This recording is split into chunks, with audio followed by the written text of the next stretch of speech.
Oke, selamat siang untuk anak-anak semua. Hari ini kita akan belajar bahasa Indonesia mengenai pidato persuasif.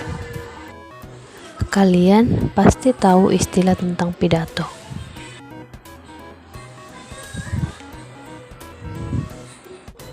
Namun, beberapa dari antara kalian belum pernah mendengar tentang pidato persuasif. Pasti kalian semua bertanya-tanya, apa itu arti dari pidato teks persuasif? Dan apa pula tujuan dari pidato persuasif? Nah, sekarang kita belajar tentang pengertian pidato persuasif. Pidato persuasif merupakan bagian dari teks eksposisi. Pidato persuasif adalah pengungkapan pendapat secara jelas dan logis sehingga dapat meyakinkan pembaca atau pendengar dengan menyajikan argumen dari satu sudut pandang. Tujuan pidato persuasif. Pidato persuasif bertujuan untuk menyajikan audiensi agar melakukan sesuatu dengan mengambil satu sudut pandang dan membuktikan kebenaran agar meyakinkan orang untuk melihat suatu persoalan hanya dari sisi itu.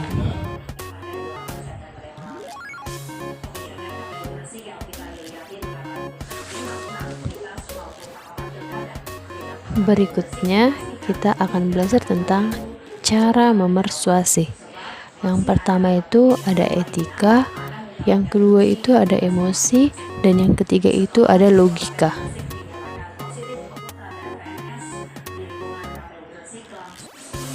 Oke, yang pertama itu adalah etika.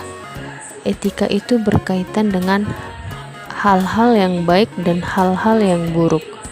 Etika juga berkaitan dengan hak dan kewajiban moral atau disebut juga dengan akhlak. Contohnya, daur ulang adalah hal benar yang kita lakukan. Memubazirkan sumber daya kita yang terbatas sama dengan mencuri hak anak cucu kita di masa depan. Ini tidak bermoral. Yang kedua itu adalah emosi. Emosi berkaitan dengan luapan perasaan yang berkembang. Contohnya, coba pikirkan jutaan hewan kehilangan rumahnya setiap hari akibat pohon yang ditebang. Jika daur ulang berkelanjutan, kita dapat menyelamatkan banyak hutan yang indah.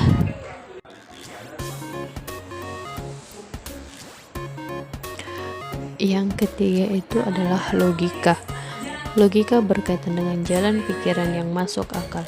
Contohnya, kita paham bahwa cadangan sumber daya alam kita terbatas. Kita dapat memperpanjang cadangan kita dengan mendaur ulang.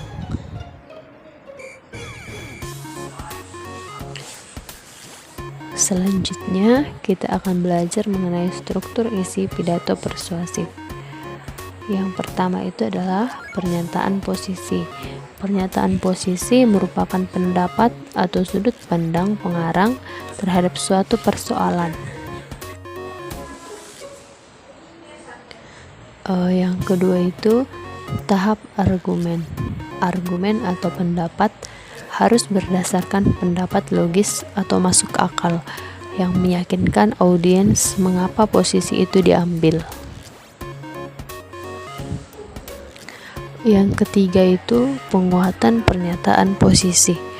Penguatan pernyataan posisi merupakan simpulan yang diambil untuk memperkuat pandangan penulis pada pernyataan posisinya.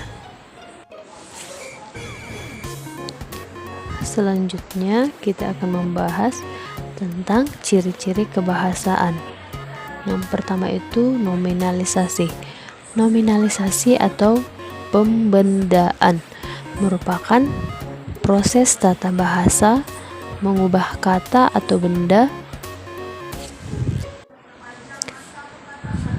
kata kerja, kata sifat menjadi sebuah kata benda. Contohnya yang pertama, pemerintah memberlakukan undang-undang anti kekerasan. Yang kedua, memberlakukan tersebut melegakan banyak pihak. Berikutnya, penggunaan kata ganti. Kata ganti adalah jenis kata yang menggantikan nomina atau kata benda. Penggunaan kata ganti dalam teks pidato persuasif adalah kata ganti orang pertama, orang kedua, dan ketiga. Contohnya, kita harus peduli pada lingkungan. Selanjutnya adalah kalimat pasif. Kalimat pasif adalah kalimat yang subjeknya dikenai suatu perbuatan atau aktivitas, biasanya diawali oleh awalan ter atau di. Contohnya, sembako diberikan oleh dermawan kepada warga. Berikutnya adalah kata teknis. Kata teknis merupakan kata yang memiliki arti khusus terkait bidang atau keahlian tertentu. Contohnya, perbankan, defisit, surplus, bunga pertanian, hama, bibit, panen, irigasi. Sinonim atau antonim. Sinonim adalah bentuk bahasa yang maknanya mirip atau sama dengan bentuk bahasa lain. Sedangkan antonim adalah kata yang berlawanan makna dengan kata lain. Contohnya, benar sama dengan betul. Contoh yang satu lagi, benar atau betul tidak sama dengan salah. Selanjutnya, kata benda abstrak. Kata benda abstrak adalah kata benda yang berasal dari kata sifat atau kata kerja yang tidak merujuk objek, melainkan suatu kejadian atau hal yang tidak terlihat. Contoh, ketakutan atau kegembiraan. Berikutnya adalah kata emotif. Kata emotif adalah kata yang berkaitan dengan perasaan. Contohnya, penggunaan sumber daya kita secara berlebihan akan menghancurkan tanah. Berikutnya adalah kata tugas yang merupakan konjungsi. Konjungsi adalah kata atau ungkapan penghubung antar kata, antar frasa, antar klausa, dan antar kalimat. Misalnya, sebab, karena, atau, namun, sebelum, dan sebagainya. Contoh, sebelum menentang keputusan itu, kita harus berpikir dengan bijak. Yang terakhir itu adalah modalitas. Modalitas merupakan pernyataan yang menyuguhkan atau menginginkan kemungkinan atau keharusan. Misalnya, mungkin, dapat, akan, pasti, nyaris, seharusnya, tentu, dan sebagainya. Contohnya, kami akan mendukungmu.